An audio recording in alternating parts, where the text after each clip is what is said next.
bonsoir à tous. Je suis ravi de revenir à Marseille aujourd'hui parmi vous. Et vos témoignages de sympathie, ça me va droit au cœur parce que c'est grâce à ça que je tiens, grâce au soutien que j'ai tous les jours, même dans la rue, les gens m'arrêtent pour me féliciter en disant vous nous avez éveillés dès le début, vous nous avez permis de tenir. Mais ça, vraiment, c'est important pour moi parce que c'est vrai que ça n'a pas été facile pendant 2 ans.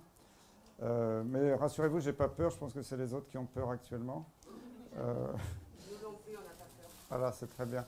Alors, j'ai pas fait de plan particulier, mais je voulais vous raconter comme ça un petit peu comment j'ai vécu les choses. Tout d'abord, juste pour resituer un petit peu ce que j'ai fait dans la vie avant le Covid, parce qu'il y avait comme une vie avant le Covid, je pense qu'il y en aura une après, hein.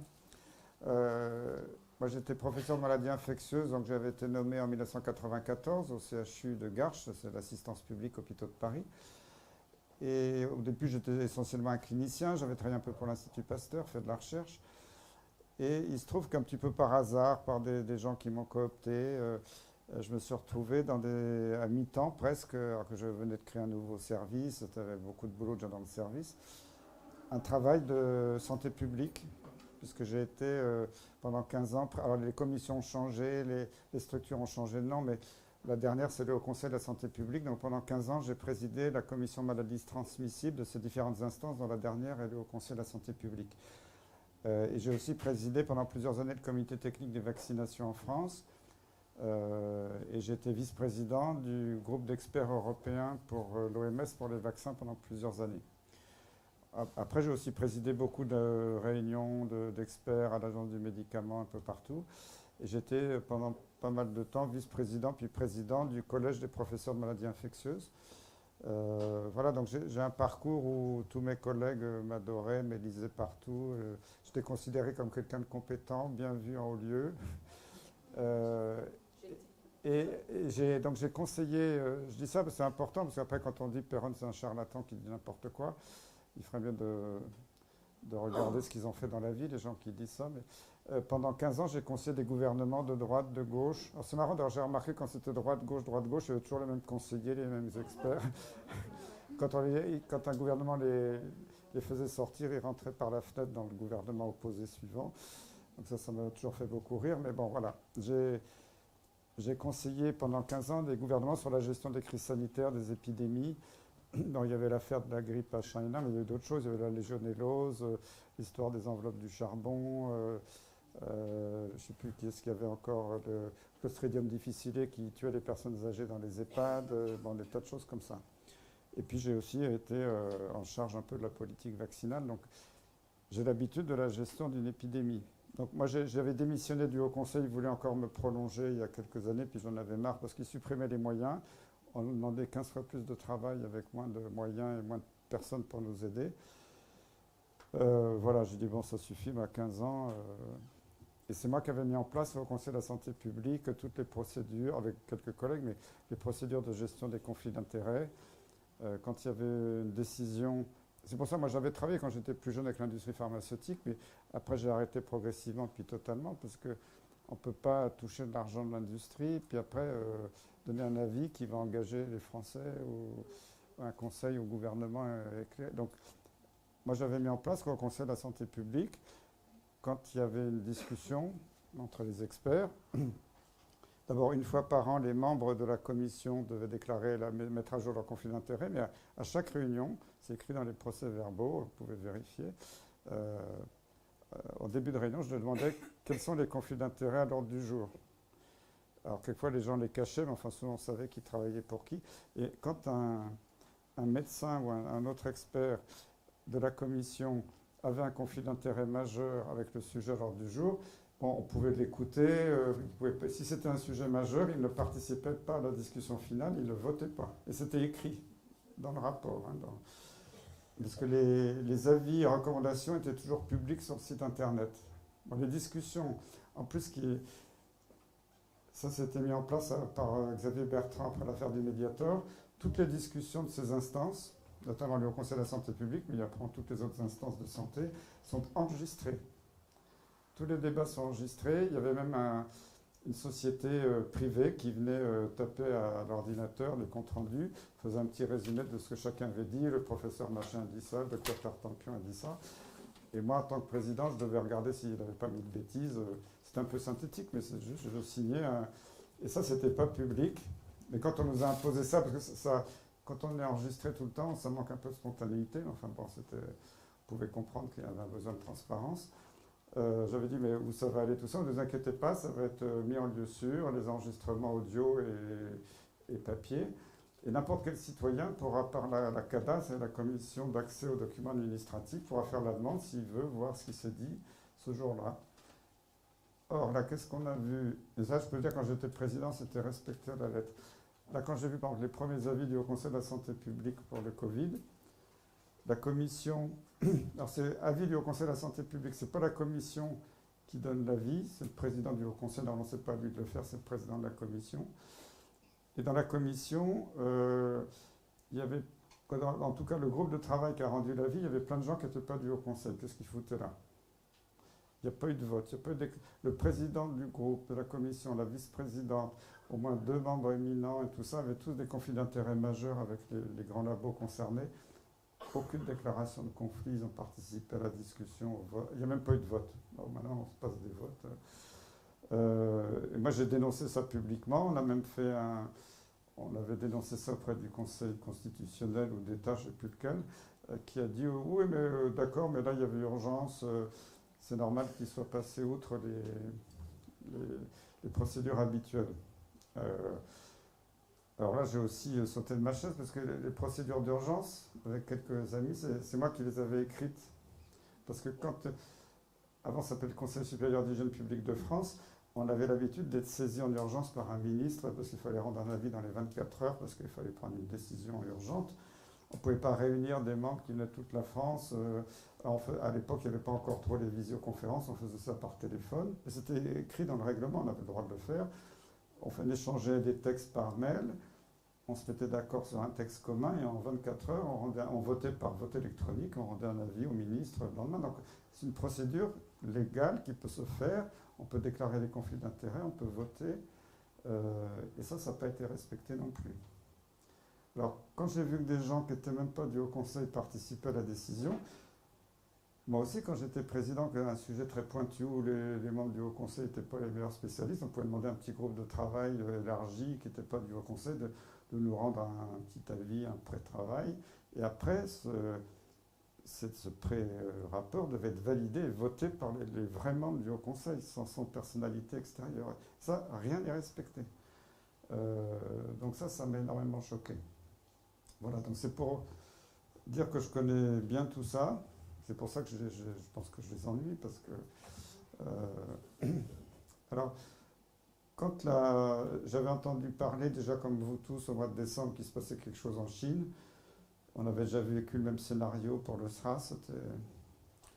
Je me suis dit, bon, ben maintenant on a été rodé, il y a eu le SRAS, il n'a pas fait trop de dégâts, parce que le SRAS était beaucoup plus dangereux que le coronavirus actuel, mais il était peu transmissible. C'était un virus vraiment animal à la base, le SRAS, il venait de la chauve-souris. Donc si on sniffait du virus ou qu'on était au contact direct, un malade vous crachait dessus, le taux de mortalité au début était, je ne sais plus le chiffre exact, mais c'est au moins 30-40%, c'était beaucoup. Le coronavirus c'était 0,03%, il ne faut pas rigoler.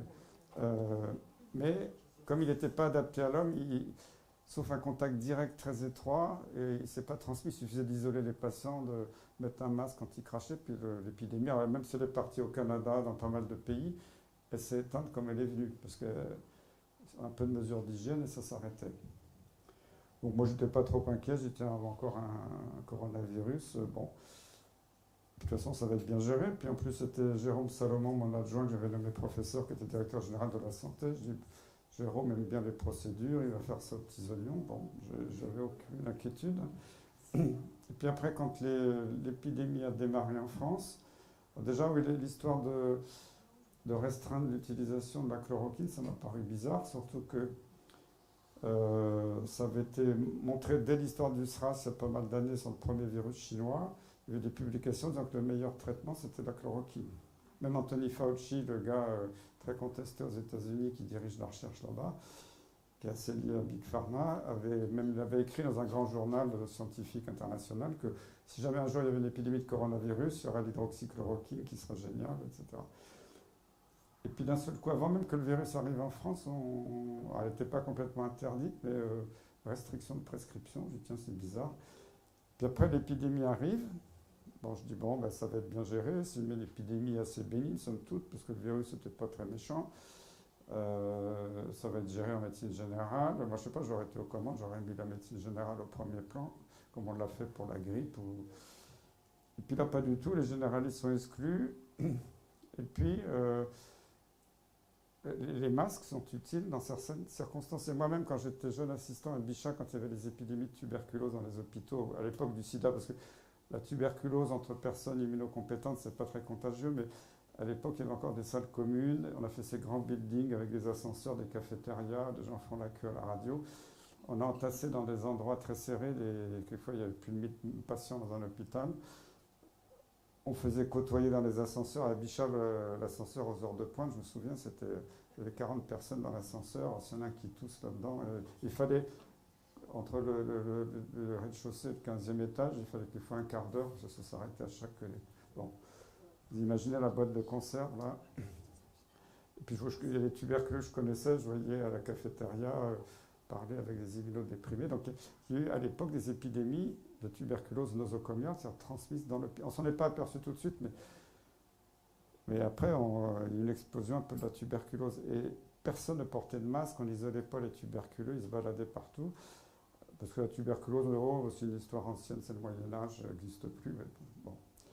Et moi, je m'étais battu, j'étais dans un groupe de travail au ministère, j'étais tout jeune à l'époque, pour imposer le port du masque pour les patients quand ils crachaient, parce que le masque, il n'empêche pas le virus de passer dans les mains, mais le virus, il n'est jamais libre quand vous crachez. Il est dans des particules salivaires ou respiratoires qui sont vraiment arrêtées par le masque. Et le but, c'est pas d'arrêter 100%, il y en a toujours qui va passer de l'autre côté, mais c'est de baisser ce qu'on appelle en médecine l'inoculum, c'est la quantité que vous allez inhaler, ça va réduire le risque d'être fortement contaminé ou de faire une forme grave. Et le masque est très utile si un malade a des symptômes, tousse, crache, vous rentrez dans la même pièce, que ce soit la famille, un soignant, et là, les gens en contact doivent aussi porter un masque. C'est le BABA. Et derrière la tuberculose, on l'a bien contrôlé avec ça. Mais après, alors là, ce qui était quand même époustouflant, c'est qu'on nous dit qu'il n'y a pas de masque. Ben bon, il n'y a pas de masque, mais pourtant, c'est bizarre. Moi, quand j'étais président de la commission du Haut Conseil, après j'ai retrouvé la date, c'était début juillet 2010. J'avais signé des recommandations pour le gouvernement de l'époque, c'était juste après la pandémie de grippe. Ils nous avaient demandé de faire des recommandations comment gérer les stocks nationaux de masques en cas d'épidémie. Et après, j'ai eu une inquiétude, j'espère qu'on n'a pas écrit des bêtises à l'époque, j'ai relu sur un... Vous pouvez accéder à tous les avis du Haut Conseil de la Santé publique, vous êtes HCSP, puis après vous avez avis, rapport, et vous trouvez par mots-clés les avis. Donc c'était début juillet 2010, je relis, ben, on avait tout dit. Puis après, j'apprends par la bande que quelques mois plus tard, le secrétaire général de la Défense nationale lit le rapport, dit non, de toute façon, les masques, maintenant, ça ne sert à rien. Il n'y a pas eu de commande ou très peu. Après, j'ai appris tout ça a posteriori, que Jérôme Salomon, quand il est arrivé comme directeur général de la santé, n'a pas vraiment remis en place les stocks de masques. On a même brûlé des masques dits périmés. Bon. Voilà, donc on arrive à une grosse épidémie qui nous tombe dessus, il n'y a pas de masque. Et puis d'un seul coup, on dit, ben, la dernière usine qui fabriquait des masques en France, elle a été fermée, je ne sais plus si c'était un an avant. Il faut commander aux Chinois. Bon. Les Chinois, ils avaient déjà leur épidémie, il fallait qu'ils produisent pour leur plus d'1 milliard d'individus. Et puis après, tous les pays ont été demandeurs, ils étaient dans la même situation. Et les Chinois, c'est des durs en finance. Hein. On vous donne la marchandise si vous payez cash. Pour demander à un ministère en France de payer cash, quand vous devez acheter un truc pour le secrétariat, il faut faire des bons, ça demande 6 mois. Donc les Français, ils ont fait les plus grosses commandes. Et les Chinois ont dit, bah, bouler le fric. Et ils ont dit, ah, bah, il fallait... Le fric, ce sera bon, on vous paiera. Et c'est pour ça que vous avez vu, une fois, les Américains avaient piqué un stock qui devait arriver en France parce qu'ils sont arrivés avec les valises en cash. Et puis, voilà. Bon, ça, c'est le monde du commerce. Mais c'est pour dire que tout ça me paraissait ahurissant parce que les premiers masques, on les a eu au mois de juin, fin juin. Et d'un seul coup, quand le stock a été créé en France, il fallait que ça devienne obligatoire. Du jour, alors que vous avez défilé Agnès Buzyn, Véran, Macron, Jérôme Salomon, Sibeth Ndiaye. qui nous a dit que ça servait à rien. Bon, je dis mais c'est quoi ce délire? C'est... Et alors moi, j'ai vraiment eu de la peine pour les pauvres médecins. Parce que moi, à Garches, comme j'avais un réseau de médecins généralistes autour qui m'aimaient bien, on a fait des réunions en petits groupes physiques, mais surtout par visioconférence. C'était le début des visioconférences pour pas que tout le monde puisse se déplacer. Et autour de Garches, Saint-Cloud, les communes autour, ils étaient vachement bien organisés. Ils avaient dit plutôt que tout le monde aille dans le même cabinet, on va se contaminer entre les corona plus il n'y avait pas encore de tests PCR en ville, hein, c'était des sites cliniques, radiologiques. On va essayer de se regrouper dans les cabinets pour faire des cabinets, je dirais, de médecine habituelle et puis des cabinets un peu spécialisés. Donc il y avait une démarche intelligente qui aurait pu être accompagnée par les agences régionales de santé, par les autorités. Bon, on les a laissés se démerder sans les aider. Et puis on a dit aux médecins, mais aux soignants, vous avez le droit à une boîte de masques par semaine. Bon, dans une boîte, il n'y en a pas tant que ça. On leur dit, mais surtout les masques, ça dure 4 heures, donc il faut les changer toutes les 4 heures. Bon. Et quand moi j'ai des médecins qui sont allés à la pharmacie avec leur bon, leur carte en disant j'ai droit à une boîte, on a dit, mais pauvre monsieur, il n'y a pas de masque. Donc, il y en a, ils se sont mis des slips sur la tête, d'autres ils ont fait des blouses avec des sacs poubelles. Et il y a des médecins généralistes qui sont morts. Alors, plutôt ceux qui étaient un peu âgés, obèses ou diabétiques. Mais ça, c'est dégoûtant parce qu'ils n'ont eu aucune protection. Et puis en plus, on les interdise de traiter. Ils n'étaient pas interdits. Si ça a été interdit au moment de la publication frauduleuse du Lancet sur la chloroquine, qui est une invention totale financée par des lobbies pourris. Et alors 15 jours après, la fraude a été dévoilée. Mais Véran, dès que le Lancet est sorti, elle a vraiment interdit la chloroquine en ville. C'était encore autorisé à l'hôpital avec beaucoup de restrictions. Puis quand 15 jours après, on a dit c'est une fraude, il n'est pas revenu en arrière. Mais après, les médecins, toujours, il y en a aujourd'hui, ils croient toujours que c'est interdit de prescrire, c'est faux. La levée de l'interdiction, elle était en juillet 2020, quand il y a eu la première fin de la première mesure de loi d'urgence sanitaire. Elle a été remplacée par d'autres trucs. Et là, tous les arrêtés sur la chloroquine ont sauté. Donc depuis juillet 2020, n'importe quel médecin généraliste peut prescrire la chloroquine. C'est juste, les autorités, le Conseil de l'ordre ont terrorisé les médecins. Ils en ont radié quelques-uns, menacé de radiation. Si vous prescrivez la chloroquine, bon, maintenant l'ivermectine, pour faire peur aux autres. Mais ça, c'est pas normal. Donc voilà, donc on ne peut pas traiter, on n'a pas de masque. On dit aux gens, ben, restez chez vous, prenez du Doliprane. Et on attendait qu'il soit suffocant pour venir à l'hôpital. Et là, à la première vague, il y a vraiment eu, c'est le seul cas où j'ai vu la saturation de l'hôpital. Après, ça n'a rien à voir. Hein. La première vague de 2020, d'abord le virus, c'était un virus qui était virulent, même s'il n'était pas beaucoup plus... Bon, il était un peu plus méchant que les virus respiratoires habituels, mais quand on regarde les gens qui décédaient, malheur à eux, quoi, c'est très triste pour eux, il faut penser à eux et à leur famille, mais c'était des gens qui avaient plus de 85 ans, quelquefois qui étaient en bout d'espérance de vie par rapport à leur passé de comorbidité, etc. Et chez les sujets plus jeunes, c'était quand même rare avec des gens qui avaient des grosses comorbidités. Il y a eu, la première année, je crois qu'il y a moins de 5 ou 6, je ne sais plus, mais en tout cas moins de 10 enfants qui sont morts. Après, il n'y a plus, avec les variants qui sont de moins en moins virulents, il n'y a plus de morts chez les enfants, hein, c'est fini. Donc voilà, on arrive avec un virus qui est relativement bénin, mais qui a quand même tué à l'époque, embouteillé les hôpitaux, parce que si on avait dit aux généralistes, ben, traiter tout de suite à la chloroquine, à l'azithromycine, puis après Raoult est arrivé pour confirmer, parce que l'histoire de la chloroquine, les Chinois avaient déjà fait des études randomisées, moi je les ai lues. Je n'ai pas lu toutes les études, il y en avait qui étaient écrites en chinois, mais celles qui étaient en anglais, elles existaient. Ils avaient démarré plein d'études, ils n'ont pas pu toutes les terminer, parce qu'en Chine, si vous vous souvenez, l'épidémie est partie en flèche, elle a redégringolé vite, et elle a redégringolé avant qu'ils aient terminé les études. Mais c'était déjà prouvé que la chloroquine marchait dans des études randomisées, contrairement à ce que vous racontent tous les pseudo-experts partout. Et puis quand Raoult est arrivé, ben, j'étais content parce qu'il confirmait, c'est pour ça que je l'ai soutenu dès le départ. Hein.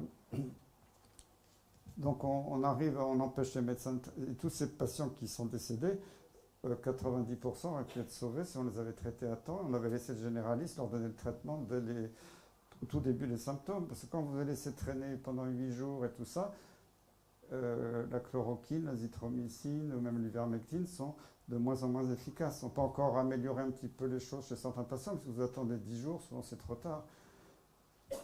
Alors, moi j'ai vraiment connu la saturation de l'hôpital, en tout cas à Garches quand j'y étais, à la première vague. Parce que là, il y avait jusqu'à 50 malades le même jour, il y avait des tas d'activités qui avaient fermé à tous les étages, les chirurgiens avaient tout annulé leur programme opératoire. Il y avait une ambiance un peu de guerre, de solidarité, il y avait des infirmières, des chirurgiens qui arrivaient de partout pour nous aider, ça avait un côté sympa, quoi. Mais là, il y a eu une vraie saturation. Après, après ça s'est terminé. Quand il y a eu la deuxième vague, troisième vague, quatrième vague, c'était des vaguelettes, en tout cas dans l'hôpital. Après, dans les médias, c'était des énormes vagues, c'était des tsunamis de pire en pire à chaque fois. Parce que même là, récemment, au mois de décembre, il y avait un assistant du service qui a dit à la télé, je ne sais plus, c'était au journal de 20 heures, ah ben, l'hôpital de Garches est au bord de la saturation. Alors, comme j'avais une consultation le matin, je monte dans l'unité Covid et je dis, il y a combien de malades aujourd'hui? Il y en a 8. Je dis, bon, d'accord. Après, il y a des services de réanimation que je connais où les malades étaient pris en réanimation dès qu'ils avaient besoin de quelques litres d'oxygène, alors que d'habitude, ils restent en salle de médecine. Et puis, il y avait des réanimations qui ont gardé les malades jusqu'au retour à domicile. Ce qui a saturé artificiellement certains services, mais c'était pas des... Alors après, je ne dis pas qu'il n'y avait pas des malades très graves, que les équipes de réanimation étaient sur les dents pendant quelques temps. Ça, c'est vrai, hein, je ne nie pas les choses. Mais on a grossi tout ça. Alors après, ce qui était là, il y a eu le scandale des masques, de la chloroquine, du traitement. Alors à la première vague, quand les PCR ont commencé à sortir, elles n'étaient disponibles que pour les hôpitaux. Il n'y en avait pas assez pour faire Et les tests PCR en virus respiratoire, ça faisait une dizaine d'années qu'on les utilisait en routine à l'hôpital. Mais on enfonçait un petit tuyau en plastique de 2-3 cm, on aspirait les sécrétions nasales. Je n'ai jamais vu rentrer des tringles à rideaux pour défoncer la base du cerveau. Ça, c'est une invention, je ne sais pas qui a inventé ça, mais je pense que c'est pour vous bousiller le nerf olfactif, la glande pinéale, ou je ne sais pas quoi. Ça n'a aucun sens scientifique. Si le virus il est là-haut, il est au bord des narines ou dans la salive. Mais ça, je crois que c'est volontaire, hein, c'est pas par hasard. Bon. Déjà, ça m'a choqué, cette méthode barbare. Vous imaginez les gens, les obsessionnels ou ceux qui étaient contraints par leur boulot de faire ça tous les jours, tous les 2 jours, mais c'était de la folie. Et les enfants. Et moi, j'ai des gens qui ont fait des symptômes très graves, de la fièvre, des sinusites, des douleurs, des hémorragies après ces tests barbares. Et je ne comprends même pas comment les soignants, que ce soit des médecins, des pharmaciens, des infirmiers qui ont réalisé ces tests, avaient un plaisir sadique quelquefois à enfoncer la tige. Bon, voilà. Alors, au départ, les tests PCR, on les avait qu'à l'hôpital, comme pour la grippe ou d'autres virus. Et la PCR n'est jamais parfaite, même si le test n'est pas bien fait, on peut... Bon, grosso modo, je crois qu'à l'époque, c'était à peu près 70% des malades qui étaient confirmés par la PCR, même s'ils avaient tous les signes cliniques, radiologiques, la perte du goût, de l'odorat. On était sûr que c'était un Covid, mais le test, mais ça permettait de confirmer quand même comme ça. Mais un test PCR, la PCR, c'est une enzyme qui amplifie les petits bouts de virus. Quand il n'y en a pas beaucoup dans un prélément, l'enzyme les multiplie le petit morceau d'ARN des millions de fois et on peut l'isoler comme ça plus facilement. C'est ça le principe de la PCR. Et ça se fait avec beaucoup d'autres microbes, il n'y a pas que le coronavirus, hein, ça fait plus de 30 ans, 40 ans, je ne sais plus qu'on l'utilise. Mais l'inventeur de la PCR, qui était un Californien, qui malheureusement est décédé l'été 2019, juste avant le Covid, avait toujours dit on n'utilise jamais la PCR chez des gens qui n'ont pas de symptômes et ont des dépistage de masse. C'est une erreur scientifique, parce qu'il y a toujours des faux positifs dans la PCR. C'est comme ça, c'est des erreurs des incertitudes d'une technique. Et donc, qu'est-ce qu'ils ont fait, nos autorités parce qu'ils disaient attention, déjà, ils disent toujours dans des boules de cristal. Vous savez, Attali avait déjà dit, quasiment au début de l'épidémie, qu'il y aura au moins 6 vagues. Et il est fort, Attali, parce que j'ai jamais vu des vagues comme ça dans les épidémies, parce que quand il y a des variants, ils sont toujours de moins en moins virulents. Mais là, pour affoler les gens, il fallait que les vagues soient très très grosses à chaque fois. Donc, on a fait des PCR à toute la population, des millions de gens, qui étaient en très bonne santé. Donc, vous arrivez dans une école, on oblige les écoliers pour entrer à faire la PCR Après, on va trouver forcément quelques cas positifs, même s'ils sont en pleine forme. On va dépister les profs, on va en trouver un ou deux positifs. Du coup, on ferme l'école, on ferme le lycée.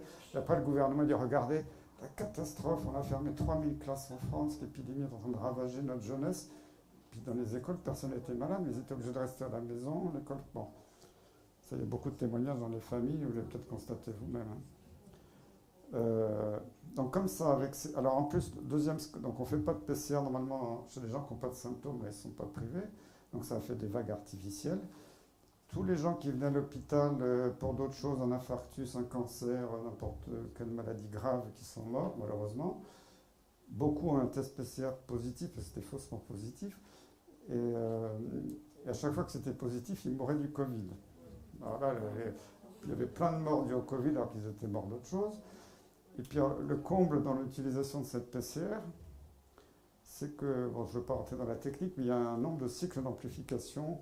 Et normalement, on amplifie 25 fois, 30 fois maximum. 30 cycles. Quoi. Là, ils ont fait jusqu'à 45 cycles.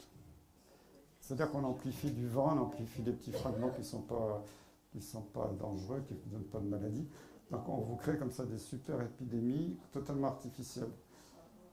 Et d'ailleurs, c'est vraiment cynique parce que c'est le CDC d'Atlanta, qui est cette agence qui gère les maladies infectieuses aux États-Unis, qui a quand même fait beaucoup de choses bizarres dans cette maladie.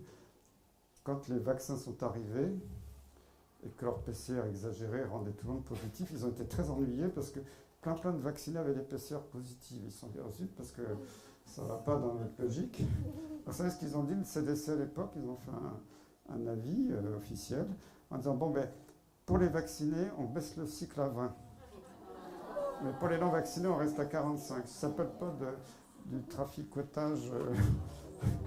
Bon, tout est comme ça, tout est pourri, tout est n'importe quoi. Il n'y a pas de science, il n'y a aucune base scientifique. Bon. Et puis moi, je me souviens quand j'étais arrivé à Garches, depuis quelques années, j'étais directeur adjoint du centre de référence de la tuberculose à Pasteur. Et c'était l'époque où la PCR commençait à arriver en médecine. Et moi, comme il y avait justement les tuberculoses dans les hôpitaux, il y avait des experts qui avaient dit bon, on va faire la PCR à tous les malades admis à l'hôpital, comme ça on pourra diagnostiquer très vite toutes les tuberculoses. Et il y en a qui ont dit surtout faites jamais ça parce que vous allez diagnostiquer dans chaque hôpital tous les jours des dizaines de cas de tuberculose qui n'ont pas du tout la tuberculose. Moi, si je vais au ministère demain que je fais de la PCR à tous les employés du ministère, je vais trouver des tuberculoses. Si je fais pour la chaude-pisse, je vais trouver des chaudes-pisses. Si je le fais pour n'importe quelle maladie, il y en aura qui seront positifs. Puis après, je vais tous les mettre en isolement, tout le monde cas contact. Bon, voilà, on tombe dans un délire qui n'a rien de scientifique. Et comme tout ça a été entretenu, je dirais médiatisé, vulgarisé entre guillemets par des pseudo-experts pour nous dire que c'était la science, tout le monde a gobé, quoi. Ça, c'est terrible. Bon, alors voilà, on a toutes nos vagues et nos vaguelettes. Après, qu'est-ce qu'il y a encore comme scandale? La fraude dans les publications, il y a eu Lancet, il y a eu le New England Journal of Medicine dans la même époque avec la chloroxyde dangereuse pour le cœur, ils ont reconnu que c'était frauduleux. En novembre ou décembre dernier, je ne sais plus, il y a un article dans le British Medical Journal, qui est un journal très sérieux, qui dit c'est une américaine qui a vendu la mèche parce qu'il y avait une boîte qui avait sous-traité pour Pfizer pour le moulinage des données et qui a balancé. Moi, je peux vous dire qu'une partie des études, des données de Pfizer étaient truquées. C'est publié, c'est drôle. Bon, aucun média n'en a parlé, sauf le Figaro qui a fait un petit article de quelques lignes, mais sinon, silence radio. Tout ça, c'est des fake news. Alors, c'est publié, c'est officiel, mais tout est comme ça. Donc, de la fraude. Et en plus, je pense que les fraudes qui ont été repérées, ça doit être la pointe de l'iceberg, parce que ce qui m'a aussi... Alors, je savais déjà que la maladie de Lyme, parce que ça fait plus de 20 ans que je me battais pour la maladie de Lyme. Dans mon livre, qui n'est pas là, mais la vérité sur la maladie de Lyme, c'est chez Odile Jacob, si ça vous intéresse. Je raconte toute l'histoire, le problème militaire au début de la maladie de Lyme, toutes les corruptions et tout ça. Déjà à l'époque, je m'étais rendu compte que les grands journaux médicaux faisaient des éditoriaux tous les ans pour dire la maladie de Lyme chronique n'existe pas, sur des arguments complètement bidons, sans donner de sources scientifiques réelles. Et j'avais vu que déjà les rédacteurs en chef des grands journaux remettaient en cause leur journal. Il y a plusieurs rédacteurs en chef du New England Journal of Medicine, qui est le plus grand journal médical du monde, qui avaient dit « Mon journal est pourri, la moitié des études Elles sont financées par l'industrie avec des faux résultats. Il y en a qui ont démissionné, il y avait la rédactrice en chef du New England qui avait fait une tribune dans le New York Times quand elle avait démissionné. Marcia Angel. Voilà, Marcia Angel. Ouais. Et quand elle a reparlé d'ailleurs à l'été 2020 en disant toutes ces publications sur le Covid, c'est des manipulations. Bon.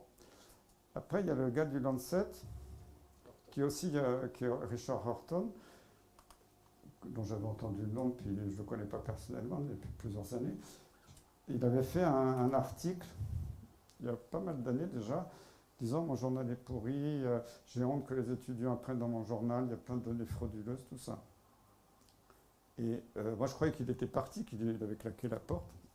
Et puis à l'occasion de l'étude frauduleuse du Lancet, je dis tiens c'est marrant, c'est encore Richard Horton qui est le rédacteur en chef.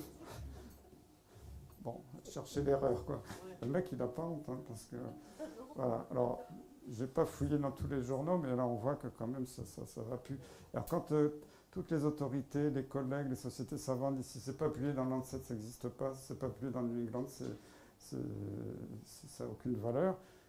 C'est dramatique parce que moi je préfère l'expérience d'un médecin qui dit voilà j'ai soigné 500 patients, voilà j'ai obtenu 80% de bons résultats, ça a plus de valeur qu'une pseudo-étude biaisée dans un grand journal où on sait que la Big Pharma a mis sa patte. Hein. Alors après il y a aussi l'histoire de tous ces experts sur les plateaux de télé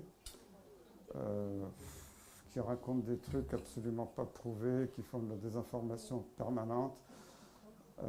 C'est horrible. Alors même si quelques-uns ont déclaré leur conflit d'intérêts, ils n'ont pas toujours tout déclaré.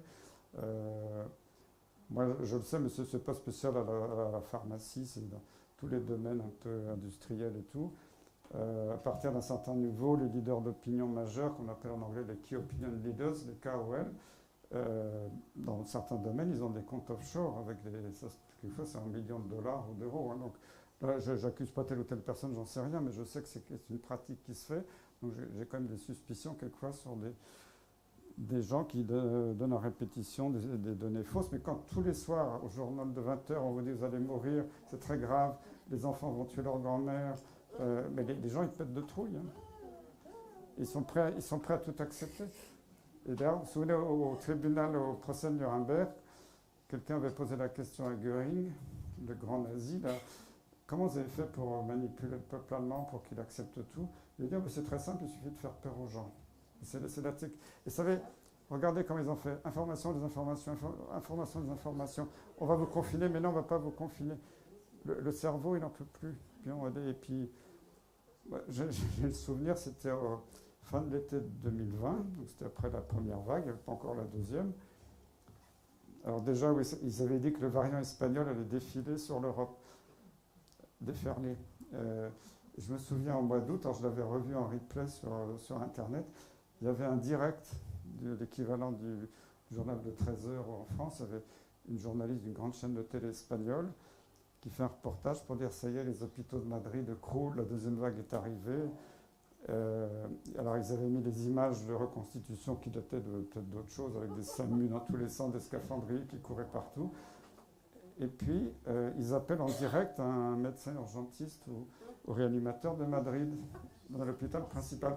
Alors docteur, c'est la panique, où sont les malades, vous avez réquisitionné tout le personnel. Le mec il dit attendez, vous parlez de quoi là? Du Covid, il paraît que c'est la catastrophe. Oh ben non, là on a 5 malades, tout va bien. Et je ne sais pas si vous vous souvenez de cet épisode. Et la journaliste qui commence à insulter le médecin, vous moquez de moi, c'est pas ce qu'on m'a dit. Bon, ça s'est terminé en pugilat sur le plateau, le directeur de la rédaction qui a débarqué pour interrompre l'émission. Bon. Et alors, moi j'apprends par des copains au ministère que le confinement avait été déjà prévu pour le 28 octobre, alors qu'il n'y avait pas encore la deuxième vague. Bon, alors vous avez vu au début de l'automne 2020, on a Véran, Macron, les autres qui disent alors plus jamais on confinera, on est les meilleurs, on va tout faire pour ne pas vous confiner. Puis après, oh mais la situation commence à nous échapper. Puis vous vous souvenez, il y a un cours, je ne sais pas si c'était pour embêter Raoult, mais on va être obligé quand même, juste Marseille. Voilà. Puis après, mais non, rassurez-vous, le reste de la France, vous ne serez pas touché. Puis Puis après, non, on est sympa. On va peut-être être obligé, mais on ne va pas le faire. Chaque semaine qu'on travaille, ça perturbe les connexions cérébrales. Puis après, ah, on est gentil. Plus jamais on vous confinera, mais on va vous mettre un couvre-feu. Et tous les Français disent merci, monsieur Macron. Vous ne nous confinez pas. Comme si le virus il s'arrêtait de circuler à 18h. Bon. Alors les gens dans la journée étaient entassés dans le métro, tout allait bien, mais le soir, ils n'avaient plus le droit d'aller promener leurs chiens à la campagne. Bon. Chercher l'erreur. Et puis déjà, quand on a regardé a posteriori les courbes, l'épidémie avait commencé déjà à se casser avant le couvre-feu. Et puis juste avant le 28 octobre, Macron parle à la télé, il dit voilà, vraiment, c'est plus possible, toute la situation nous échappe. Tout ça, c'était pour faire peur, pour imposer le vaccin qui arrivait juste après. On est obligé de reconfiner tout le monde. Voilà, il n'y avait pas seulement les Marseillais, il y avait tout le monde. Bon. Et c'était le 28 octobre, la date qu'on m'avait annoncée avant. Ouais, c'est marrant, hein, c'est une coïncidence. Quand j'avais dit à ma famille ou à d'autres, ouais, bah, le 28 octobre, il y a peut-être y avoir un confinement, tu racontes n'importe quoi, tu es un complotiste. Bon. Voilà. Alors après, on nous a refait des confinements, des semi-confinements, ça va peut-être revenir. Il commence à nous faire peur, là, que ça revient. Alors, maintenant, venons-en au vaccin. Ce qui est bizarre, c'est qu'on regarde les brevets du virus, les brevets des vaccins, des tas de choses de façon surprenante qui datent d'avant l'épidémie. Bon, normal, ils avaient tout colligé ça avant. Et puis ils nous disent, bah, les nouvelles technologies, alors l'ARN messager, c'est normalement un vaccin, on atténue le virus, on le tue, on prend un petit fragment qui stimule le système immunitaire, mais ça part d'un morceau de virus vivant ou atténué, mais là c'est une technologie complètement nouvelle.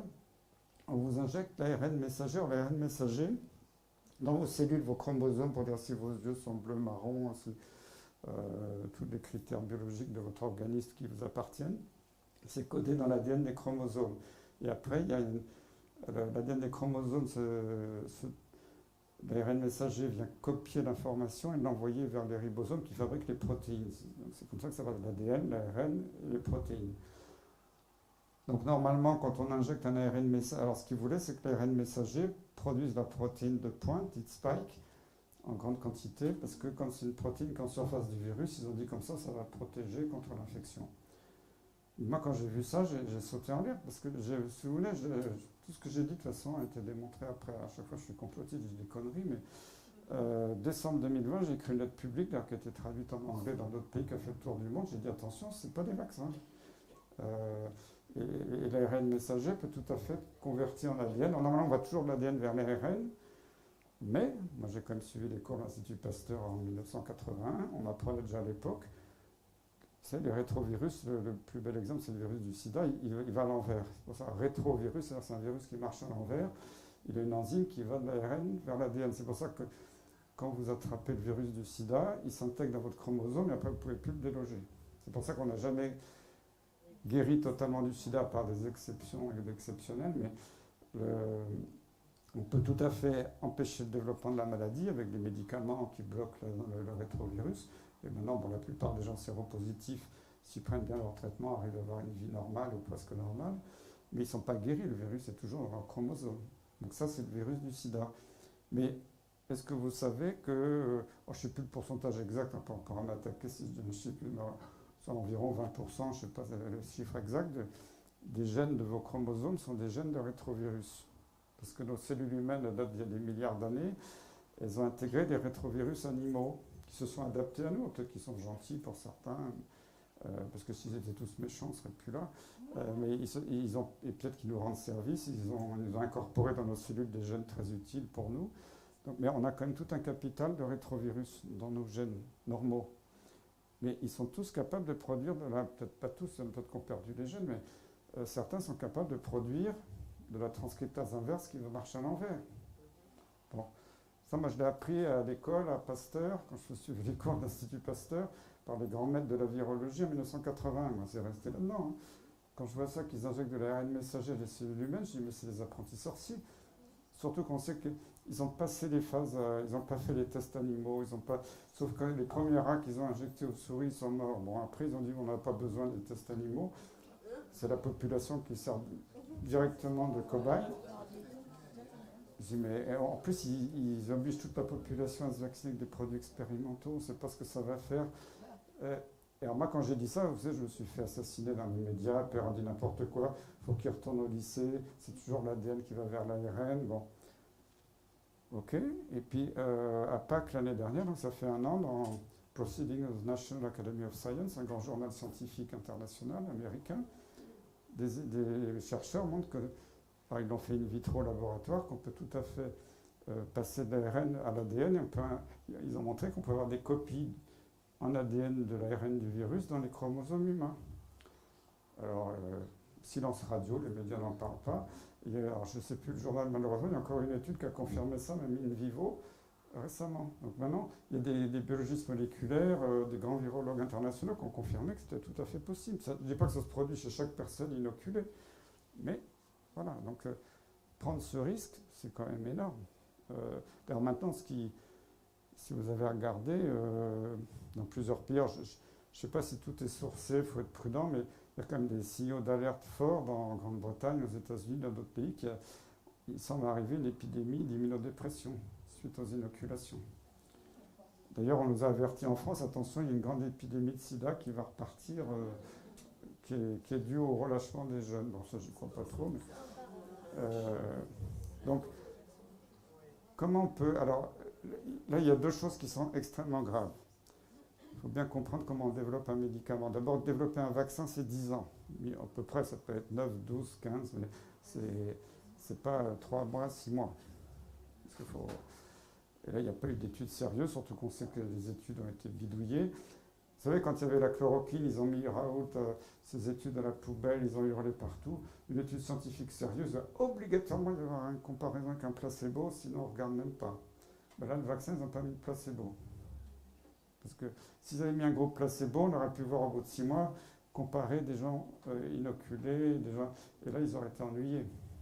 Parce que là, comme ça permet de masquer les effets secondaires. Ben oui, c'est normal, il fait un infarctus, c'est parce qu'il est âgé, voilà.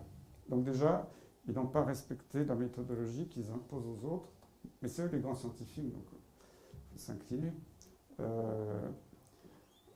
Donc déjà, ils font ça à la va-vite. Puis je en parle tout de suite, après je vais oublier. Donc 10 ans pour faire un vaccin. Moi qui étais dans les recommandations vaccinales pendant des années, on ne recommande jamais un vaccin à une femme enceinte tant qu'il n'y a pas au moins 10 ans de recul après la commercialisation définitive. Parce qu'en général, après 10 ans, il y a toujours des femmes qui ne savaient pas qu'elles étaient enceintes, qui ont été vaccinées par erreur. Mais à l'échelle mondiale, on a toujours un recul sur des populations assez importantes de femmes vaccinées, peut-être par erreur, négligence. Mais au moins, on a un recul, on peut dire, bon, maintenant, on a 10 ans de recul sur ce vaccin, on sait que c'est parfaitement sûr chez la femme enceinte, et on peut le recommander, alors peut-être pas de façon généralisée, mais dans certaines situations. Mais moi, par exemple, le vaccin coqueluche, qui est très utile pour prévenir la coqueluche néonatale, parce que ces dernières années, les victimes de coqueluche, c'était les nouveau-nés, parce que beaucoup d'adultes ont perdu l'immunité de la coqueluche, soit vaccinale, soit naturelle, et c'est pour ça qu'on a revacciné des adultes. Et on aimerait bien vacciner les femmes enceintes, parce que c'est peut-être elles, en toussant, en faisant la coqueluche à la fin de la grossesse, qui vont contaminer leur bébé.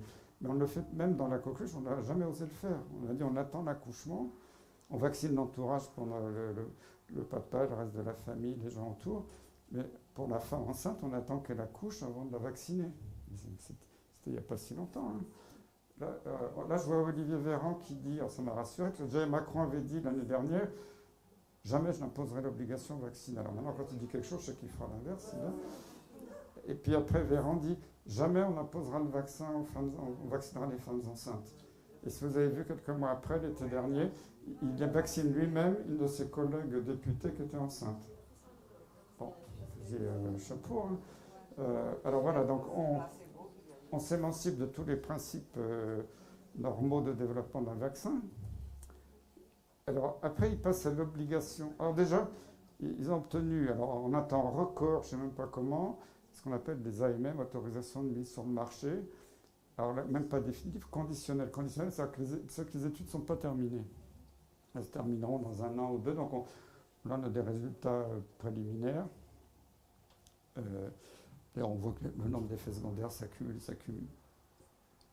Mais l'AMM conditionnelle a été accordée il y a plus d'un an. C'était à la fin de l'automne de 2000. Les années passent vite, c'était 2020. Comme ça, va vite, en 15 jours, la FDA, qui est l'agence du médicament américaine, l'EMA, l'agence du médicament européenne, l'agence du médicament française qui entérine, comme ça, en l'espace d'un coup de louche, c'est autorisé, c'est très bien, tout le monde a les petits gars en rang pour le vaccin. Euh, alors, qui vaccine encore, il dit, bon, on réserve ça aux personnes à risque, comme ils ont fait au Japon, les Japonais n'ont pas obligé, ils ont dit, plutôt pour les personnes à risque, on les informe loyalement des effets secondaires et chaque personne doit donner son libre consentement pour dire j'accepte ou pas. Je crois que j'accepte de prendre le risque d'un truc qui n'est pas encore très connu, mais j'ai peur pour moi, j'assume et je signe. Bon, là, c'est pas du tout le cas. On a même rendu alors d'abord, la même conditionnelle dans les textes de loi ne peut pas, pour un vaccin, ne peut pas être donné si un médicament est efficace. C'est pour ça qu'ils ont diabolisé l'hydroxychloroquine, l'azithromycine et maintenant l'ivermectine, parce que ça ne coûte rien. Il y a un recul, il y a des milliards de gens qui en ont pris, c'est très bien toléré. Bon, quelques exceptions et quelques effets secondaires qu'on sait très bien gérer. Mais si jamais un seul État avait reconnu que ça marchait, ils ne pouvaient pas avoir même conditionnel pour leur vaccin. Donc tout leur programme de milliards dépensés dans la poubelle. Donc c'était impossible. Donc c'est pour ça qu'ils ont acheté les journaux, martyrisé les médecins qui prescrivaient pour dire ça ne marche pas. Et décrédibiliser tous les... bon, Raoult était une des grandes victimes de ça, de décrédibiliser les gens qui m'attendaient. Ça marche, voilà les données. Il y a comme des méta-analyses sur l'ivermectine. Alors, il y a des méta-analyses qui avaient sélectionné les articles qui les arrangeaient, qui disaient que ça ne marchait pas, mais les vraies méta-analyses, maintenant, il n'y a plus aucun doute, ça marche. Pour l'ivermectine, il y a des méta-analyses, ça marche. Bon. Mais si vous interrogez le ministère ou le Conseil de l'ordre des médecins, vous dites toujours que ce n'est pas prouvé. Il faut qu'ils disent, parce que c'est grave de dire ça. Donc déjà, il n'aurait pas dû avoir des mêmes conditionnels. Secondo, alors après, ils sont passés à l'obligation. Vous vous souvenez, l'État, plusieurs fois, s'est défendu, même le Conseil d'État ou constitutionnel, bon, je ne sais plus lequel a dit ça. Oui, mais c'est pas grave. Non, c'est pas vraiment. Ils ont défendu le vaccin, c'est pas vraiment une obligation.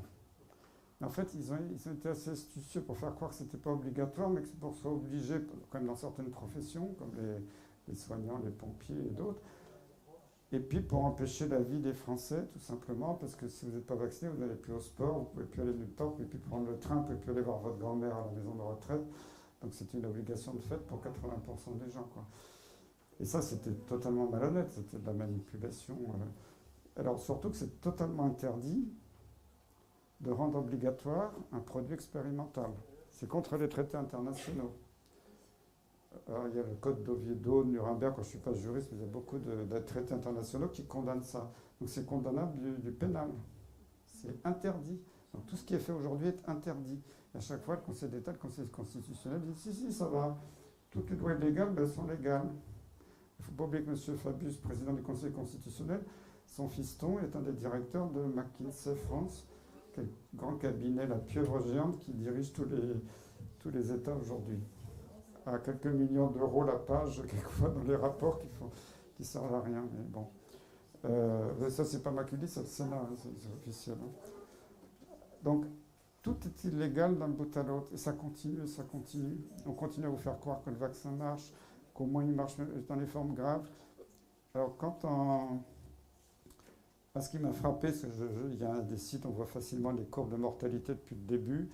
Je ne regarde pas les courbes de cas, parce que c'est n'importe quoi. Il y a des Everest toutes les 3 semaines avec leur PCR qui disent n'importe quoi. Mais si vous regardez les courbes de mortalité, alors là-dedans, il y a des morts qui ne sont pas dues au Covid, mais ils sont enregistrés comme Covid. Bon, alors, de toute façon, on a que ça. Mais depuis le début, j'étais très intégré. Et même en 2020, je dis, tiens, c'est marrant. Quoi, marrant?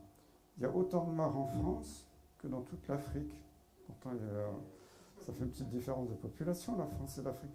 Et puis, c'est marrant. En Afrique, il y a la moitié des morts, ils sont en Afrique du Sud, qui est l'État le plus dépendant de Big Pharma, de l'industrie européenne, des lobbies. Bon, déjà, c'était choquant cette histoire-là, parce que donc les Africains se sont très bien tirés, Bon, à part quelques petits pourcentages dans des coins qui ont été vaccinés, ils n'ont pas vacciné. Ils ont utilisé beaucoup la chloroquine, les médecines naturelles, les plantes, etc. Alors on dit oui, en Afrique, ils n'ont pas été très touchés parce qu'il fait beau, ils sont dehors, il fait chaud. Mais quand vous comparez par des pays d'Amérique du Sud qui ont le même climat, où ils ont vacciné, etc., c'était la catastrophe, alors qu'en Afrique, ça n'a pas été. En Asie, c'est pareil. Alors déjà, j'ai dit, tiens, c'est bizarre, c'est une épidémie qui touche que les pays riches, qui ont soi-disant les mieux équipés, les meilleurs médecins, les meilleurs médicaments. Puis en plus, vous savez, ils essayé de nous fourguer des médicaments toxiques, le remdesivir, tout ça. Alors, le remdesivir, j'étais surpris parce que c'est un médicament qui n'était pas du tout un anti-infectieux, fabriqué par Gilead. J'avais appris que c'était un médicament qui avait fait l'objet de recherches pour l'industrie nucléaire, c'est un agent mutagène, et que les recherches étaient pour protéger éventuellement les gens qui auraient été irradiés par un accident de centrale nucléaire. Qu'est-ce que ça venait foutre là en infectieux? Puis, il n'y avait aucune étude sérieuse sur le coronavirus. Dès le mois de mars 2020, l'épidémie venait juste d'arriver en France. Moi, j'ai vu des collègues, je ne citerai pas pour ne pas avoir d'ennui, mais que je connaissais très bien, qui étaient des copains avant, dire à la télé, ah ça y est, on a le traitement miracle, ça va être le remdesivir. Pendant ce temps, ils disaient non, la chloroquine, poubelle, ça ne marche pas. Alors, le remdesivir, c'était 2000 € l'ampoule, intraveineux. Alors, moi, je me souviens, parce que dans mon hôpital, tout le monde voulait avoir du remdesivir. Ils en ont donné, avant même qu'il y ait même une AMM conditionnelle, le ministère avait autorisé qu'on en donne dans quelques hôpitaux. Et un de mes assistants à l'époque, parce qu'il voulait un peu avoir du remdesivir dans l'hôpital, avait appelé un collègue dans une réanimation parisienne qu'on avait obtenue. Et son collègue lui dit, oh là, nous, on commence à déchanter, parce que je crois qu'ils avaient mis 30 malades en perfusion de remdesivir, ils en avaient 15 en insuffisance rénale aiguë, en hémodialyse. Waouh, alors moi j'ai dit, bon, bah, heureusement ça va sortir, parce qu'il va y avoir un avertissement de l'agence du médicament, attention, que dalle. Pendant ce temps, l'agence du médicament disait la chloroquine, ça tue. Bon, c'est quand même curieux. Et puis après, alors, tout le monde savait que c'était toxique pour les reins. Bon, c'était un petit peu minimisé. Le ministère a continué à recommander, les sociétés savantes. Et puis, peu de temps après, il y a eu l'avis officiel du Haut Conseil de la Santé publique sur le remdesivir. Alors, pour une fois, le Haut Conseil a été bien, il était prudent, il n'a pas trop recommandé. Bon, là, on peut saluer quand même les experts qui ont été prudents. Mais ce qui m'avait choqué, c'est que tout l'avis était barré en noir. Ça arrive quelquefois quand il y a des rapports officiels, s'il y a des données confidentielles de l'industrie, l'industrie exige que ce qu'il a communiqué de façon confidentielle aux autorités ne soit pas public. Donc alors, la moitié du texte était barré en noir. Alors, avec l'aide d'un avocat, on avait obtenu la version claire, parce qu'on peut l'avoir par la CADA, la fameuse commission d'accès aux documents administratifs. Et là, on découvre, alors l'avis date du mois d'avril-mai, je ne sais plus trop, 2020, que c'est écrit en toute lettres de la part de Gilead que le produit était toxique non seulement pour les reins, mais pour le foie. Et personne n'en a parlé. Le ministère était au courant, parce que l'avis était monté en clair au ministère, à la Direction générale de la santé. Et des semaines après, le ministère continue à recommander le remdesivir. C'est extrêmement choquant, cette histoire-là. Après, on nous fait le coup avec les nouveaux médicaments. Là. Alors, pour revenir à cette période aussi, pour ces grands experts qui voulaient des études randomisées, ça tirage au sort, qu'on parle des médicaments ou avec un placebo, sinon c'est pas de la science. Moi j'étais offusqué parce que même il y a des rapports de l'OMS qui disent en situation de guerre, on ne va pas s'amuser à comparer, faire des études, des usines à gaz qui vont durer des mois pour avoir une certitude scientifique. Bon, à la limite, si les produits proposés étaient dangereux, bon, je comprends qu'on soit prudent, qu'on mette un placebo au début, mais des trucs comme la chloroquine ou un antibiotique connu depuis des décennies, qu'est-ce que ça coûtait au gouvernement, aux autorités, pour dire, bon, on n'est pas complètement certain, il y a quand même des études qui montrent que ça marche, ben, on y va, puis on évalue grandeur nature. Il n'y a pas besoin d'avoir un gros placebo pour s'en guérir 80% des gens. Le placebo, c'est utile quand un médicament ne marche pas bien. Un effet placebo, mais c'est transitoire quelquefois, ça marche à 20%. 30% quelquefois de façon très courte, mais un effet placebo, c'est jamais 80%, surtout en maladie infectieuse. Alors. Et l'OMS avait dit, en situation de guerre, entre guillemets, il faut savoir se passer des placebos en médecine. Et moi, je l'avais écrit en disant, il y avait 400 morts par jour en France à l'époque, à la première vague, et j'avais dit dans les médias, mais c'est du délire de monter des études randomisées avec des dizaines de centres, il faut des semaines pour mettre en place l'étude. On aura les résultats à la Saint-Glinglin. Et je me souviens très bien que Macron, dans un grand discours télévisé, a dit bon, tous ces charlatans, Raoult et Perron, les autres, on ne les écoute pas. On va faire de la vraie science avec l'INSERM, on va mettre en place l'étude Discovery. On aura les résultats, ils avaient annoncé dans quelques semaines, au mois de mai, on aura les résultats fin mai. Bon, ils sont optimistes, hein, parce que moi je connais les études cliniques, ça met toujours 4 fois plus de temps que ce qui est prévu. Effectivement, alors dans Discovery, on comparait le Caletra, qui est un médicament du sida, c'est ce qu'il faisait là. On comparait le remdesivir, on savait déjà que c'était un truc toxique. Il y avait quand même la chloroquine, et puis je ne sais plus quoi. Peut-être la cortisone, je ne me souviens plus de tous les groupes. Et puis quand le Lancet frauduleux est sorti, immédiatement Véran a dit on interdit de continuer d'inclure des malades dans les groupes chloroquine. Alors, il y avait l'étude Discovery, il y en avait une autre à Angers qui s'appelait Covid, il y en avait 2 ou 3. Du jour au lendemain, ils n'ont plus le droit d'inclure, donc on aura, pour qu'on n'ait jamais la confirmation que ça marchait.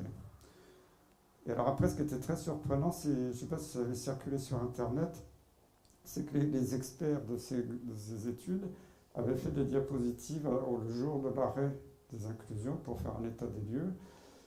Et ces diapositives avaient fuité sur Internet. Alors c'était pas une analyse intermédiaire officielle, c'est une analyse intermédiaire, ça se programme, mais c'était l'état des lieux comme ça, brut, le jour de l'interdiction. Et qu'est-ce qu'on voit? Alors là, j'aurais rigolé si c'était pas dramatique pour les malades.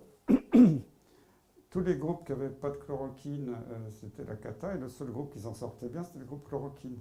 Mais comme ça n'avait pas encore atteint la puissance statistique, parce qu'ils ont arrêté l'étude avant qu'il y ait suffisamment d'inclusion, les experts ont dit non, mais ça ne marche pas. Voilà, circuler. Il y a eu la même chose avec e-Covid à Angers. Et puis alors, le comble du comble, c'est l'étude Recovery, qui est l'étude qui avait été sponsorisée par l'OMS et l'OMS sponsorisée par Bill Gates, etc.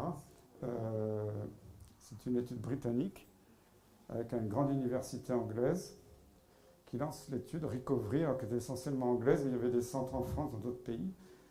Et Recovery, on regarde ça avec des collègues, on dit, ils ont mis une dose d'hydroxychloroquine, de plaquenil, qui était, je ne sais plus le chiffre exact, mais plusieurs fois au-dessus de la dose maximum autorisée chez l'homme, donc une dose potentiellement mortelle. Vous savez que le plaquenil, si vous en prenez beaucoup, c'est un des médicaments du suicide, mais il faut en prendre beaucoup. Comment un groupe international et comment des experts, un comité d'éthique, n'a pas vérifié les doses et laissé passer un truc monstrueux comme ça? Alors, c'était Xavier Zalbert de Francfort qui avait interrogé le gars qui avait fait l'étude aux États-Unis. L'interview, elle est publique. Hein. Parce que moi, j'avais regardé, puis le gars il se justifiait en disant oui, mais c'est la dose recommandée par l'OMS pour l'amibia, c'est les amibes dans le foie. Moi, j'ai dit c'est bizarre parce que depuis que je suis étudiant, peut-être que la chloroquine a été essayée après la guerre pour l'amibia, mais on ne l'a jamais utilisé, ça ne marche pas dans les amibes. Donc, comment est-ce qu'il peut sortir un truc pareil? Et l'OMS n'a jamais fait de recommandation de dose. Je pense qu'il avait confondu chloroquine et puis vous savez, il y a des médicaments qui sont dans l'intétrix qu'on donne dans l'amibiase, mais je ne sais plus le nom chimique exact, c'est un nom qui ressemble à la chloroquine. Le gars, il devait être un peu illettré, il a confondu. Mais à ce moment-là, quand ils ont vu parce que moi, avec des collègues, on a écrit une lettre qui était acceptée dans le New England Journal of Medicine. Là-dessus, on a dit c'est pas possible de faire des doses toxiques comme ça. Elle a été acceptée, la lettre, elle est publiée. À ce moment-là, les Anglais ils ont un peu peur. Ils ont changé les critères pour qu'on ne voit plus apparaître la date du décès par rapport à la date de début du traitement. On ne puisse pas incriminer le traitement, parce qu'il y a une surmortalité importante dans l'étude recovery. Puis après, ça a été arrêté, on n'a jamais su la vérité. C'est comme il y a eu des études qui ont été faites pour dire que la chloroquine ne marchait pas dans différents pays, mais ils ne traitaient les malades que quand ils passaient en réanimation. Quasiment, donc, si on le donne trop tard, ça ne marche pas. Voilà, donc il y a eu des tas de magouilles, de manipulations sur ces études. À chaque fois, les médias relayaient. Quand il y avait une méta-analyse qui n'était pas bonne, qui a dit que la chloroquine, c'était démontré que ça ne marchait pas, c'était dans tous les journaux, tous les médias. Puis après, quand il y avait des études qui allaient dans l'autre sens, nous on a fait une méta-analyse qui montrait que ça marchait. Silence radio. C'est des complotistes, on ne regarde pas. Tout le temps comme ça. Donc voilà, les manipulations sur les médicaments. Là, on est en train de nous en sortir un qui n'a pas vraiment encore fait ses preuves, mais ça y est, il a l'autorisation de commercialisation. Mais ceux qui sont commercialisés, c'est ceux qui rapportent. Hein. C'est toujours des... Parce que le plaquenil, ça ne coûte rien. ou l'azithromycine. Donc voilà, alors après toute cette histoire de vaccins, quoi, j'appelle plus ça des vaccins, c'est pas des vaccins, mais d'inoculation, ça commence à bien faire parce que au début on pourrait peut-être avoir un doute, mais un vaccin il marche ou il marche pas, ou si c'est un vaccin ça marche. Bon, là, maintenant c'est reconnu partout, même Véran l'avait dit, ça n'empêche pas la transmission. Bon, alors ça sert à quoi? Ça n'empêche pas de faire la maladie. Ah bon, ben ça sert à quoi? Ça n'empêche pas de faire des formes graves. Ah bon, ça ne diminue pas le risque de formes graves, au contraire, il semble que ça l'augmente, puisque maintenant, plus de 90% des gens dans la réanimation sont des doubles ou triples vaccinés. Alors, ça sert à quoi ce truc-là? À part faire du fric et des effets secondaires. Surtout que les variants, il y en a eu plein. Vous savez, on va avoir tout l'alphabet grec. Maintenant, il y a des BA2, BA machin. En 15 jours, il y a le BA sous-truc, point machin. Ils sont de plus en plus bénins, mais c'est vrai qu'ils varient par rapport au virus initial. Mais le vaccin, soi-disant vaccin, est toujours fabriqué selon le premier virus. Donc déjà, il ne marchait pas sur le premier, il va marcher encore moins. Mais alors, vous savez, vous avez des gens à la télé, des experts, le ministère, des gens du Conseil de défense ou du Conseil scientifique de l'Élysée, ou même des infectiologues sur les plateaux qui disent « Ah oui, mais c'est normal parce que le coronavirus, il mute, alors 2 doses, on perd très vite son immunité, il faut en faire une 3e, puis une 4e. » Et même Macron avait annoncé en janvier qu'il fallait faire un rappel tous les 4 mois. Puis après, il est revenu en arrière parce qu'il y avait les élections, il s'est calmé. Mais ça sort d'où? Je me souviens quand Jean-François Delfrécy, que je connais bien, je l'ai connu interne en 78, il sort dans les médias, c'était à la fin de l'automne, oh ben, 2 doses, beaucoup de gens perdent l'immunité, il va falloir en faire 3. Maintenant, ils nous disent qu'il va falloir en faire 4. Ils ont déjà commandé, je vous rassure, ils ont dépensé des milliards à l'Union européenne pour que vous soyez tous vaccinés à la rentrée. Alors, ils ont commandé des doses pour les enfants. Bon. Comment on peut faire passer des choses aussi grosses, quoi? Si c'était un vaccin, ça marcherait, ça se saurait. Alors après, donc déjà on voit que ça marche. Je me souviens parce que moi j'ai été banni par le Conseil supérieur de l'audiovisuel de tous les médias principaux parce que j'étais le complotiste qui disait n'importe quoi. Alors j'étais réinvité exceptionnellement, et quand j'étais réinvité sur CNews avant Noël, c'était fin novembre, début décembre, je ne sais plus trop, il venait de sortir les chiffres de l'agence de santé publique anglaise, qui s'appelait Public Health England. Elle a changé de nom, j'ai oublié le nouveau nom, mais c'est la même agence. Et j'avais vu les courbes, et que les Anglais qui avaient reçu ce pseudo-vaccin, quand ils rencontraient le virus, avaient 4 fois plus de chances de mourir que les non-vaccinés. Donc moi j'envoie ça à CNews avant l'émission pour dire ben voilà, et ils n'ont pas osé projeter les courbes. Bon. Puis après j'ai une confirmation parce qu'il y a des mêmes données du Portugal quelques jours après l'émission. Donc moi je dis ça parce que c'était des données scientifiques, c'est pas. Ben, j'ai eu le droit à un article dans 20 minutes, un article entier dans Le Monde pour dire que je disais n'importe quoi, une convocation au Conseil de l'ordre, alors que je disais la vérité. On n'a pas le droit de dire la vérité en France, non, c'est. Parce que, évidemment, ça fait tâche de dire qu'un produit qui est censé vous protéger vous aggrave. Alors, la grande confirmation maintenant, c'est que vous regardez les cartes du monde, les pays qui n'ont jamais vacciné ou qui ont arrêté les campagnes vaccinales, l'épidémie est terminée. Donc, c'est la preuve que ces produits qui font semblant La plus grande imposture de cette histoire, c'est d'avoir appelé ça vaccin. C'est pas du tout des vaccins, c'est des boosters, c'est des stimulateurs en fait, du virus. Parce que moi, ce qui m'avait frappé, c'était l'exemple du Vietnam. J'étais impressionné fin 2020, où il y avait déjà un an que l'épidémie durait. Et je me dis, au Vietnam, ils ont vachement bien géré parce qu'ils avaient pas beaucoup de cas, ils avaient quelques dizaines de morts. Et le Vietnam, c'est des dizaines de millions d'habitants. Je dis, chapeau. Puis un jour, j'avais encore une page Facebook qui a été fermée, c'est vrai, parce qu'on m'a accusé de faire la promotion de la haine et de je ne sais plus quoi. Bon. Il y avait un Vietnamien que je ne connaissais pas dans les commentaires qui m'écrit en disant je suis inquiet parce que notre ministre il revient de Davos, du Forum économique mondial, et il va nous imposer la vaccination. Et alors j'ai regardé les courbes, juin, juillet, je ne sais plus, l'été dernier, le Vietnam commence à vacciner massivement, on voyait l'armée qui rassemble des gens dans les villages et tout ça, boum, l'épidémie démarre, des morts partout. Alors, il s'est passé un peu la même chose en Inde, Alors en Inde, au début, quand c'est 1 milliard, près de 400 millions d'individus, c'est pas un petit pays, c'est fédéral et il y a des États un peu indépendants.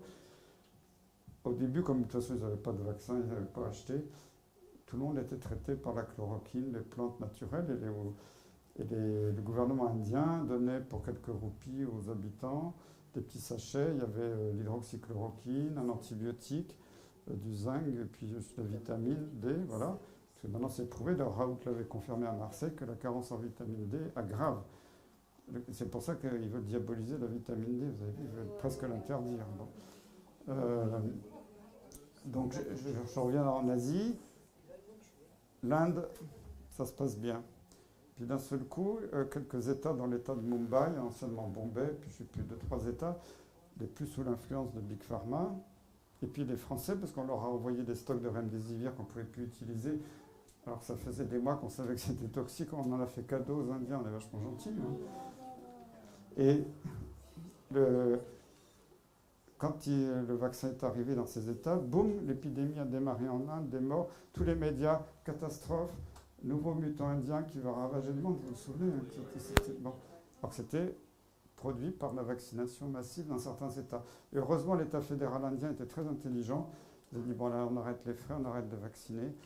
Ivermectine pour tout le monde, et ça s'est terminé, quoi, tout va bien. Et au Japon, ils ont jamais fait d'obligation, ils ont vacciné quand même, mais avec le consentement des gens, ils ont mis l'ivermectine pour tout le monde. Le Japon a réglé le problème. Tous les pays qui sont passés à l'ivermectine pour tous, c'est en train de s'arrêter. Et les seuls pays qui s'obstinent à interdire, parce que là, tous les jours, j'ai des témoignages de médecins attaqués par le Conseil de l'ordre parce qu'ils ont sauvé des malades avec l'ivermectine. C'est un crime.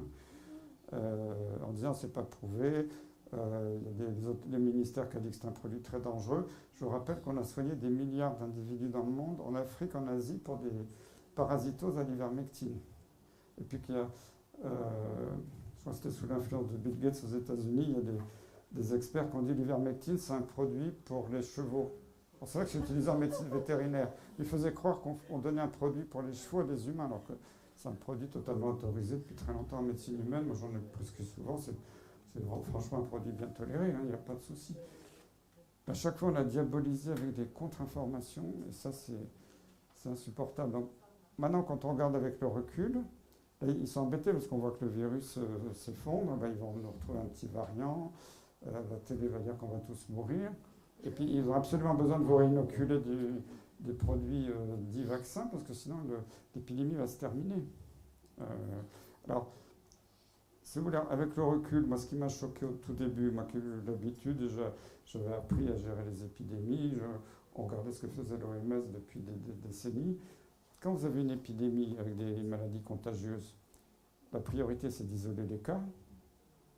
Or, on ne les a pas isolés, on a dit restez chez vous, ils ont contaminé toute leur famille sans masque.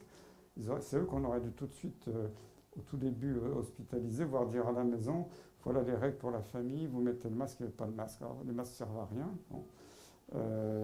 Et vous, tout de suite, vous appelez le médecin pour le traiter immédiatement. Donc, on isole le malade pendant 8-15 jours, le temps qu'il n'y ait plus de symptômes. Et puis, on traite quand il y a un traitement. Les traitements, il existait. Alors, même si ce n'était pas encore formellement prouvé, de toute façon, il était bien toléré, donc pas de risque à le prescrire et puis d'évaluer. Pourquoi pas. On n'a jamais contrôlé dans l'histoire une épidémie en confinant toute une population. C'est sorti du cerveau de qui, ça? Ça sert à rien. D'ailleurs, les Suédois ne l'ont jamais fait. Ils ont eu des résultats meilleurs que les pays qui ont confiné. Le masque dans la rue pour tout le monde. En 2020, les Danois ont fait une étude randomisée. Ils ont comparé des milliers de Danois qui portaient le masque et des milliers qui ne portaient pas le masque. Presque pas de différence. C'était confirmé après à Hong Kong. Donc, confinement généralisé ne sert à rien. Pourtant, ils vont nous le remettre. Masque généralisé, ça ne sert à rien. Pourtant, vous portez encore le masque dans les trains. Il vaut mieux laisser le virus circuler, ça donne une bonne immunité naturelle, surtout maintenant c'est un virus de plus en plus bénin. Et puis, vous allez me dire, il va y encore y avoir quelques morts. Ben oui, mais si on traite les gens avant qu'ils meurent, ils vont guérir. C'est très facile à gérer cette épidémie, vous pouvez l'arrêter en quelques semaines, quelques mois. Vous isolez les cas, vous les traitez, ils sont plus contagieux, et vous emmerdez pas la population, vous la laissez vivre normalement. Après que quelqu'un qui se sent angoissé, quelqu'un qui a une maladie, il se sent fragile, il veut porter un masque quand il va dans le métro pour se protéger. Surtout, il y a peut-être plus intérêt à désinfecter les mains parce que ça se transmet par les mains aussi. Mettre un peu de gel hydroalcoolique, moi, je trouve ça normal, mais imposer ça à tout le monde chez les gens qui n'ont aucun symptôme, ça ne sert strictement à rien. Sauf à vous transformer en mouton bêlant. C'est dur de bêler avec un masque, j'ai essayé, mais, et à vous faire peur. Et alors, moi, oui, vous faites bien. Oui. Alors, ce qui m'a vraiment traumatisé, c'est l'histoire des enfants. Parce qu'il n'y a pratiquement pas eu de mort d'enfants, sauf quelques-uns qui se comptaient sur les doigts d'une main la première vague, après c'était terminé.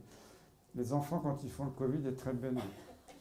Il n'y a aucune démonstration qu'ils transmettent de façon importante. Et on a culpabilisé les enfants en disant vous allez tuer votre grand-mère. J'ai des témoignages de familles déchirés entre les générations et même à l'intérieur de la famille. On a imposé le masque aux enfants dans les écoles. C'est criminel, quoi, parce que vous avez vu la chute du QI en 2 ans, c'est documenté. Vous avez vu 300% d'augmentation des suicides d'enfants, d'adolescents, c'est documenté. C'est épouvantable. Le chute du niveau, chute de motivation. Moi, j'ai vu même les étudiants en médecine dans ma fac. Il y avait une enquête fin 2020, je crois. Il y en avait 30% qui étaient déprimés, qui voulaient arrêter médecine. Ils étaient quand même en Zoom, en visioconférence chez eux, avec papa, maman et le chien. Ils ne pouvaient pas sortir, pas voir les copains. Tous les cours étaient sur... ils n'avaient aucune motivation, plus de relations humaines, pas aller boire un café, pas aller voir le petit copain, la petite copine, c'était tout confiné. Moi, je me souviens, moi je travaillais quand j'étais étudiant, on aimait bien s'amuser de temps en temps, sortir. Bon. Et là, c'est la déprime totale. Les enfants, moi, je discute avec des psychologues, c'est l'horreur. Ils n'ont plus aucune motivation. Qu'est-ce que je fais dans la vie à 8 ans ou à 10 ans? Et ça, c'est une attaque frontale contre le peuple. Et on est en train de... Et c'était écrit, ça va dans le... Je crois que c'était dans le rapport d'un institut, je crois que c'était Rockefeller. Moi, je l'avais lu déjà sur un rapport ancien qui décrivait tout le scénario de la pandémie. Alors, ils ont dit, on va fermer tous les lieux de convivialité, donc les bars, les cafés, et on va faire diminuer le niveau d'éducation. Parce que pour être un esclave, il n'y a pas besoin de réfléchir. Hein, donc là, ils continuent avec ces masques à l'école. Bon, je crois qu'ils les ont retirés, là, mais ça va revenir bientôt. C'est quelque chose que j'ai du mal à accepter. Donc voilà un petit peu le... Alors après, le cerise sur le gâteau, bon, vous le savez, maintenant, il n'y a plus personne qui dit que ce virus est naturel. Parce que quand Montagnier et d'autres avaient dit ça au début, on a dit, bon, il est sénile. Il n'empêche que maintenant, je connais personne parmi les chercheurs qui ose dire encore qu'il est naturel, parce que les brevets, ils existent. Il y a des brevets de l'Institut Pasteur, des brevets de Chapel Hill aux États-Unis.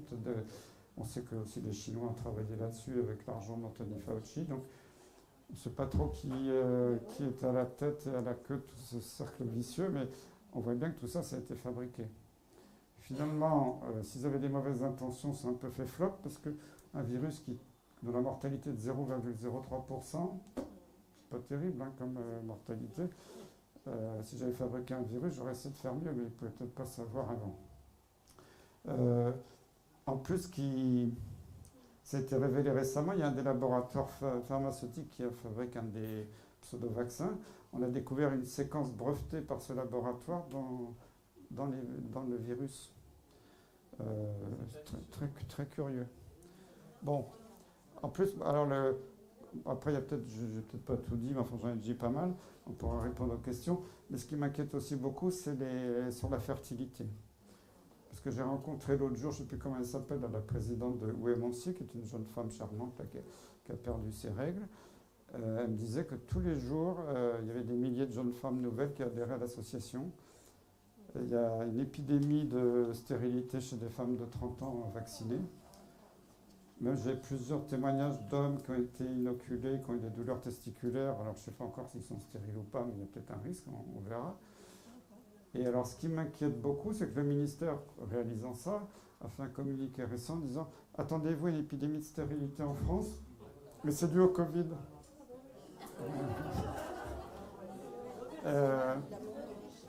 Comme l'autre qui a dit « Attendez-vous à une épidémie de sida ?» Bon, c'est très curieux, ces alertes. Alors, un dernier point aussi, c'est que je sais qu'il y a quelqu'un dans la salle qui m'en a parlé tout à l'heure, qui est victime de ce qu'on appelle le Covid long, qui est la forme chronique. Alors, je n'ai pas des statistiques précises, mais un médecin qui qui coordonnait le groupe des malades souffrant d'un Covid long. Bon, je n'ai pas vérifié les chiffres, puis à la louche, il disait qu'il y a peut-être 30% des gens qui avaient eu le Covid qui n'avaient pas été traités par la zitro, la chloroquine, etc., qui développaient un Covid long. Alors, des fois, il n'est pas si long que ça, il s'estompe avec les semaines, mais il y en a où un an après, ils sont encore très malades. Alors que chez les gens qui ont été traités très tôt avec les médicaments efficaces, comme la zitro, la chloroquine, tout ça, il n'y a pratiquement pas de Covid long. Alors, ces Covid longs, ça ressemble beaucoup à ce que moi je vois dans les maladies de Lyme chroniques. Pour moi, beaucoup de maladies chroniques sont dues à des germes qui dorment en nous. Il y a des bactéries comme la borrelia de la maladie de Lyme, il y a des parasites, il y a plein de choses. Et on a vu comme ça des maladies chroniques émerger après des infections aiguës, après une mononucléose infectieuse, après un cytomégalovirus, après les épidémies de dengue, de chikungunya, même des grosses grippes. Quelquefois, on voit les malades qui commencent à avoir mal partout, des douleurs articulaires, de la fatigue, troubles de concentration, problèmes cardiaques divers et variés. Et c'est un petit peu ce qu'on voit dans le Covid long. Alors, comme les gens ne comprennent pas, moi je comprends très bien d'où ça vient, je pense que c'est un réveil d'autres trucs, c'est pas le Covid lui-même qui donne ça, mais parce que même si quelquefois on a trouvé des persistances de Covid un peu prolongées, je pense que c'est pas un phénomène fréquent, c'est pas ça qui explique tout ça. Il y a des médecins qui disent que quand on traite comme un Lyme chronique, avec l'antibiotique, l'hydroxychloroquine, tout ça, on peut améliorer les gens. Malheureusement, quand ils vont dans les services officiels de médecine un peu partout, on leur dit c'est dans votre tête, c'est psychosomatique. Comme dans la Lyme chronique, c'est une maladie qui officiellement doit... Mais maintenant, quand il y a des problèmes dans la population vraisemblablement liés aux inoculations, on cherche à tout mettre sur le dos du Covid. Donc c'est facile comme ça. Si vous avez été vacciné, vous n'auriez pas eu... voilà, je ne sais plus, s'il y a quelques points que j'ai oubliés, parce que j'avais quelques notes, mais je crois que j'ai dit pas mal de choses. Ah oui, alors, oui, si je veux dire un mot quand même sur les décès, et puis alors les femmes enceintes aussi, il y a énormément de fausses couches, de malformations fétales, ça commence à sortir dans pas mal de pays. Surtout, alors c'est pas encore complètement confirmé, mais ça sort tellement dans de différentes sources, dans différents pays, il semble y avoir une explosion de certains cancers chez les inoculés. Ça, c'est très inquiétant. Alors, les troubles des règles et la stérilité, j'en ai parlé. Et surtout, les décès chez les jeunes, alors les myocardites, péricardites, c'est reconnu. Au début, ils ont dit oui, mais ça reste très rare. En fait, c'est extrêmement fréquent. Alors, il y a à tous les âges, mais si vous faites un infarctus, un AVC à 80 ans, c'est normal, c'est l'âge. Si vous le faites à 20 ans, autour de moi, il y a quelqu'un ici qui connaît une jeune personne qui est décédée d'embolie pulmonaire, qui avait moins de 20 ans. J'ai un cas d'AVC chez un jeune de 20 ans qui est en première année de médecine. Une autre jeune fille qui a fait un accident vasculaire cérébral, un infarctus du myocarde. Je n'ai jamais vu d'infarctus du myocarde à 20 ans de toute ma vie. Et rien qu'autour de moi, dans les gens que je connais, c'est pas ma famille directe, mais je connais déjà 12 personnes décédées après le vaccin. Regardez l'hécatombe chez les sportifs. Il y a plus de... Alors c'est toujours difficile de confirmer les chiffres parce que ça arrive de partout, mais il y a quand même un site qui repère, qui cite tous les noms, les âges, les pays où il y a eu des décès répertoriés. On arrive à plus de 1000 décès chez les sportifs. Vous avez vu tous ces footballeurs qui courent, qui s'écroulent. Il y avait l'histoire de Nadal et de Djokovic. Nadal avait engueulé Djokovic en disant si tu ne veux pas me faire vacciner, tu dégages d'Australie, on n'a pas besoin de toi. Puis après, Nadal, il s'est écroulé dans une autre compétition. Alors on a dit non, mais c'est parce qu'il avait mal au dos. Bon, je veux bien. À l'Open de Miami, l'Open de tennis, je crois qu'il y avait 15 ou 18 joueurs qui ont dû... Ils ne sont pas morts, heureusement, mais ils ont arrêté la compétition parce qu'ils étaient nazes. Les cyclistes. Et il y a les coachs sportifs, notamment des footballeurs, qui disent j'arrive plus à faire courir mes gars. C'est des légumes, alors qu'ils ont 20 ans, en pleine force de l'âge. Donc on ne peut pas dire que c'est pas dramatique. Et puis il y a l'histoire des pilotes et des hôtesses de l'air et des stewards qui est dramatique parce que vous avez un collectif, je ne sais plus le nom exact, ils ont un nom avec une avocate, parce qu'il y a des pilotes qui, du fait de la baisse d'oxygène et de pression dans les avions, font beaucoup de thrombose. Et donc il y a des pilotes qui en vol ont commencé à faire l'infarctus du myocarde, l'accident vasculaire cérébral.